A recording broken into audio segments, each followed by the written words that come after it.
On commence par Barcelone et le jeune Lamine Yamal.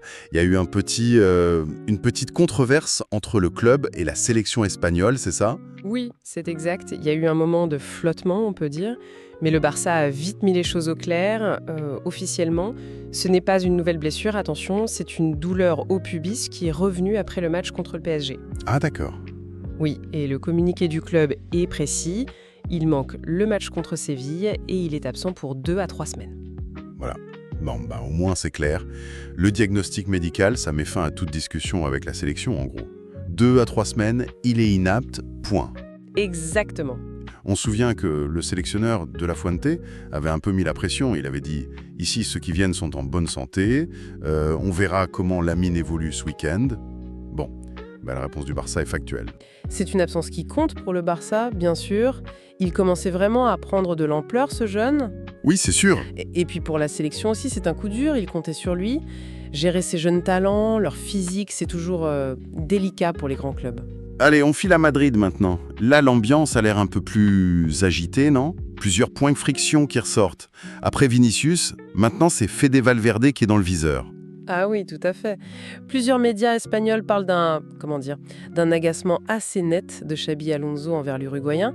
Il y aurait 2 choses. D'abord ses performances, jugées insuffisantes ou en tout cas irrégulières depuis le début de saison. Et puis, le point peut-être plus sensible, il aurait refusé de jouer arrière droit pour dépanner. Et ça, c'est un poste critique au Real en ce moment, avec Carvajal blessé et Alexander Arnold aussi sur le flanc, d'après nos infos pour ce scénario de 2025. Un refus de jouer. C'est quand même une accusation assez lourde, non? Surtout pour Valverde, qui a cette image de joueur hyper dévoué. Exactement. D'ailleurs, on ressort ces vieilles déclats, là, genre « je ne suis pas né pour jouer latéral ». Forcément, ça prend une autre dimension maintenant. Il aurait même été sanctionnel. Oui, c'est l'info qui a circulé. Mis sur le banc contre Kairat Almaty, comme une punition, quoi. Bon, face à tout ça, Valverde a réagi très vite, communiqué sur ses réseaux sociaux. Ah oui? Et qu'est-ce qu'il dit? Alors, c'est intéressant. Il reconnaît qu'il est moins bien en ce moment, il dit qu'il est triste de ses perfs. Ça, c'est une forme d'autocritique. Mais, et c'est le point clé, il nie, mais alors catégoriquement, avoir refusé de jouer, peu importe le poste. D'accord. Et il se justifie comment? Il met en avant son engagement total pour le club. Il rappelle même avoir joué blessé par le passé. Il parle de fractures, sans jamais se plaindre, sans jamais refuser d'aider. C'est une défense assez forte, tu vois, pour rétablir son image de soldat loyal. Ok, communication de crise classique, mais assez directe. Sauf que ça ne s'arrête pas là, j'ai l'impression. La Cadena CR, elle, maintient ses infos. Elle parle d'un vrai malaise qui persiste. C'est ça, et c'est là que ça devient plus subtil. D'après la SER, le problème va plus loin qu'un simple refus ou une méforme. Le joueur, il a 27 ans maintenant, il se sentirait pas à l'aise dans le système d'Alonso. Pas à l'aise, c'est-à-dire? Perdu tactiquement en gros. Il aurait l'impression que son vrai rôle, celui de box-to-box, où il est si fort, il n'existe plus vraiment, où il est moins important dans le schéma de l'entraîneur. Et ça, il l'aurait dit? Oui, il aurait exprimé ce malaise tactique en interne. Et c'est peut-être la façon dont il l'a fait ou son attitude générale liée à ça qui a vraiment agacé Alonso. Ce qui est assez fou, toujours selon la SER, c'est que même son communiqué public, son démenti, aurait été jugé en interne comme trop dramatique. Ah ouais, quand même.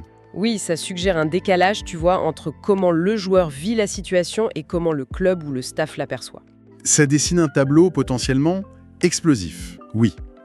Un joueur cadre comme Valverde, s'il se sent mal compris ou mal utilisé et que ça crée des frictions avec le coach, ouf. Et apparemment, il n'est pas tout seul. Oui, en effet. Les mêmes sources parlent aussi de plaintes de Rodrigo sur son utilisation. La petite différence, c'est que le Brésilien, lui, aurait exprimé ça en privé, plus directement au coach ou au staff. Et ça serait mieux passé, disons, que l'attitude de Valverde. Moins de vagues, quoi. Voilà. Mais ça confirme quand même une tendance. Après Vinicius, maintenant Valverde et Rodrigo, ça fait plusieurs joueurs majeurs qui semblent se poser des questions sur leur rôle avec Alonso. Ça fait pas mal de dossiers sensibles sur son bureau. Gérer un vestiaire comme celui du Real, et c'est jamais simple.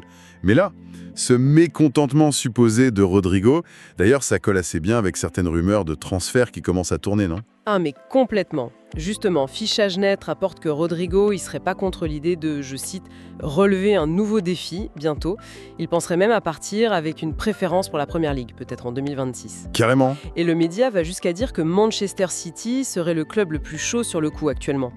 Difficile de ne pas faire le lien entre cette envie supposée d'ailleurs et les frustrations tactiques dont on parle. Ce serait une sacrée perte pour le Real s'il partait. Et de toute façon, le mercato, ça bouge toujours autour de ces gros clubs. On entend parler de Michael Olise, là, qui est au Bayern. City et le Real seraient dessus? Oui, c'est ce que dit Team Talk. Apparemment, l'intérêt pour l'ailier français, que le Liverpool suivait déjà, s'est élargi. City et le Real regarderaient de très près son contrat en Bavière. Olise, il a montré de super choses, son profil plaît beaucoup. Logique. Évidemment, le Bayern n'y vont pas le lâcher comme ça. Ils prépareraient une grosse affre de prolongation pour le garder et calmer un peu tout le monde. Ok, donc même si le Real a peut-être des soucis en interne, ça les empêche pas de regarder ce qui se fait sur le marché des attaquants. Et côté Barça, au-delà de Yamal, ça bouge aussi en défense. Ronald Araujo, on en entend beaucoup parler. Oui, effectivement, Araujo, c'est un nom qui revient tout le temps dans les rumeurs. Le journal Sport dit que Chelsea est entré dans la danse, face à Liverpool et Tottenham qui étaient déjà là. Pourquoi Chelsea particulièrement? Apparemment, ils ont pas mal de blessés en défense centrale, donc ils cherchent à se renforcer. Araujo, c'est un pilier au Barça, mais bon. Face à des offres venues d'Angleterre, est-ce que son avenir est si sûr? Le Barça aura peut-être du mal à le retenir si les chiffres sont importants. Bon, si on essaie de résumer un peu tout ça. D'un côté, pour Lamine Yamal, c'est clair. Blessure confirmée, impact direct sur le Barça et l'Espagne à court terme. C'est factuel. Oui, là-dessus, pas de doute. Le diagnostic est posé. De l'autre côté, au Real, c'est beaucoup plus nébuleux et peut-être plus inquiétant pour le club. On a des tensions claires qui apparaissent entre Xabi Alonso et au moins 2 joueurs clés, Valverde et Rodrigo. Et ça tourne autour de la tactique, du positionnement, de la communication. Peut-être un peu d'ego aussi. Ok, mais les infos qui persistent sur son malaise tactique, sur l'irritation du coach, ça laisse penser que la réalité en interne est plus complexe. Oui. Ça montre bien toute la difficulté pour un coach, même au Real, de jongler entre sa vision collective et les attentes, les sensibilités des stars. Chacun a son idée de son meilleur poste, de sa meilleure contribution, tu vois. Et pendant ce temps-là, en toile de fond, le mercato qui continue de s'agiter. Les rumeurs sur Rodrigo, Olise, Araujo, ça montre que les lignes bougent sans arrêt. Les problèmes internes d'un club, ça peut nourrir les envies de départ, et les besoins des autres clubs créent des opportunités. C'est un cercle, en fait. Tout est lié, en fait. Les perfs, le moral des joueurs, les choix du coach, les contrats, les besoins des autres. La gestion de tout ça, de l'humain autant que du sportif, c'est le cœur du métier d'entraîneur aujourd'hui. Bien plus que juste la tactique sur un tableau. C'est sûr. Et la pression médiatique autour du Real et du Barça, évidemment, ça amplifie chaque rumeur, chaque tension supposée. Voilà, donc un peu le tableau, d'après ce qu'on a pu rassembler, entre la certitude de la blessure des Yamal, les remous au Real autour de Valverde ou Rodrigo, et ses perspectives de transfert. L'actualité des 2 clubs ne manque pas de piquant. Et ça nous amène peut-être à une question un peu plus large, surtout pour le Real et pour Alonso.